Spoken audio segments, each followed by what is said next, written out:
Nikdy nesázejte ve své zahradě tento královský merunkový strom, protože pouhým zasazením jednoho sazenice bude za měsíc pijený ovoce.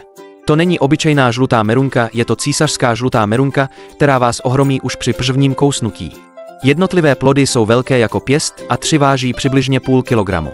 Zlatavá slupka obaluje šťavnatou dužinu a pecka se snadno odděluje. Při kousnutí šťáva okamžitě stéká po pástech, je čistě sladká bez náznaku kyselosti, dokonce i pecka je obalena jemnou sladkostí, která je mnohem intenzivnější než u běžných žlutých meruněk. Když dozrávají, jejich vůně se šíří až 10 kilometrů daleko a kolem jdoucí nemohou odolat pokušení sledovat vůni.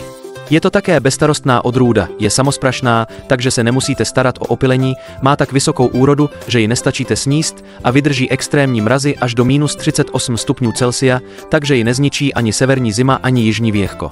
Nevybírá si žádnou půdu. Pěstování je velmi jednoduché, stačí ji zasadit do země a zalít a už v roce výsadby budete mít strom pijený ovoce. I když plody spadnou na zem, zůstávají pevné a čerstvé. Dužina je plná vitamínů a minerálů, takže je vhodná pro starší i děti. Jednou zasadíte a každý rok sklízíte čerstvé meruňky. Nyní je hlavní sezóna pro výsadbu a expedici. Pokud chcete, aby vaše rodina ochutnala tuto sladkost, rychle zasaďte stromek a ještě letos si pochutnáte.